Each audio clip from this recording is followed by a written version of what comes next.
আসসালামু আলাইকুম। আজকের এই জবুথবু পরিস্থিতিতে এমন কুয়াশাচ্ছন্ন আবহাওয়া যা মানুষ সাধারণ জনজীবনে বিঘ্নের সৃষ্টি হয়েছে। এখন সকাল 9টা 15 মিনিট, তারপরেও সূর্যের দেখা যায়নি, সূর্য এখনও দেখতে পাওয়া যায়নি, রোদ ওঠেনি। এমন সময় খেটে খাওয়া এই শহরের সাধারণ মানুষদের জীবনযাত্রা কীরূপ এ বিষয়ে আপনাদেরকে আমরা কিছু দেখানোর চেষ্টা করব। আসসালামু আলাইকুম ভাই, আপনার নাম কি?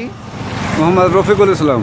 আচ্ছা, এই জিনিসগুলা কোত্থেকে নিয়ে আসতেছে? এই গ্রাম অঞ্চল থেকে বড় বড় গৃহস্থের বাড়ির থেকে হাস্তা দেখে নিয়ে আসি কিনে নিয়ে আসা লাগে, ঠিক আছে। আপনার এখানে আরেক ভাইকে আমরা দেখতে পাচ্ছি। ভাই, আপনার নামটা যদি একটু বলতেন। আমার নাম জালাল। আচ্ছা, এই জিনিস ওই একসাথে একই জায়গা থেকে নিয়ে আসতেছে? একই জায়গা থেকে নিয়ে আসছে। এই যে শীতের সময় এতে আপনাদের কষ্ট হয় না? অবশ্যই কষ্ট হয়েছে। আচ্ছা, এই কষ্টের থেকে উদ্ধারের জন্য কি কিছু সরকারি একটা পৃষ্ঠপোষকতা কিংবা সরকারি কোনো ধরনের অনুদান এরকম কোনো কিছু পান? জি না, এরকম কোনো অনুদান পায় না। তো এই খেটে খাওয়া মানুষের সাধারণ জীবন, আমরা গরিব মানুষ, আমাদের জীবনের এই যে ধারা, এই ধারা থেকে একটা জিনিস উপলব্ধি করা যায় যে যত প্রতিকূল আবহাওয়ায় সৃষ্টি হোক না কেন, এই প্রতিকূল আবহাওয়ায় আমরা আমাদের জীবনযাত্রায় কখনো বসে থাকতে পারি না।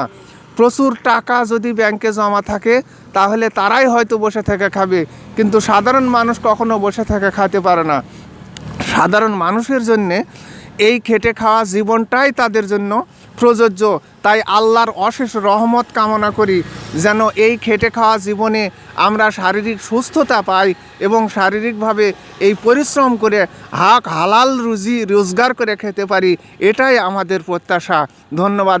আবার হয়তো কোনো সংবাদে অথবা কোনো ভিডিওতে আপনাদের সাথে দেখা হবে ভাই। আসসালামু আলাইকুম। ভাই, আপনি একটু বলেন তো যে এই পরিশ্রমের ভিতর দিয়ে আল্লাহ আপনাকে কতটুকু ভালো রাখছে, এই বিষয়ে একটু কিছু বলেন তো। যতটুকু থিয়েছে ভাই, খুব ভালো থিয়েছে আল্লাহ। এইটুকুই আল্লাহর কাছে হাজার শুকরিয়া আদায় করছি। আমি বলতে চাচ্ছি শারীরিক সুস্থতা, শরীরে আপনি সুস্থ আছেন শারীরিকভাবে, এই শারীরিকভাবে সুস্থতা আল্লাহকে একটা রহমত নয়? অবশ্যই। এবং আপনার মতো আমার মতো আরও বহু মানুষ যারা আছে মেডিকেলে এখন কাতরাচ্ছে, ঘরে টাকা আছে কিন্তু তাদের মনে শান্তি নাই, শরীরে শান্তি নাই। তার চাইতে কি আপনাকে আমাকে আল্লাহ ভালো রাখেনি? অবশ্যই রেখেছে ভাই। তাই আল্লাহর কাছে হাজার শুকর যে এই কঠিন শীতে পরিশ্রমের ভিতর দিয়ে এই পরিশ্রমের হক হালাল কয়টা টাকা যা রোজগার হবে এতেই আল্লাহ যেন বরকত দেয়, পারিবারিকভাবে আমরা সুস্থ থাকতে পারি এবং পারিবারিকভাবে চারটা ডাল ভাতের ব্যবস্থা রুজি রোজগার করে খেতে পারি, এটাই আল্লাহর কাছে কামনা করি। আসসালামু আলাইকুম।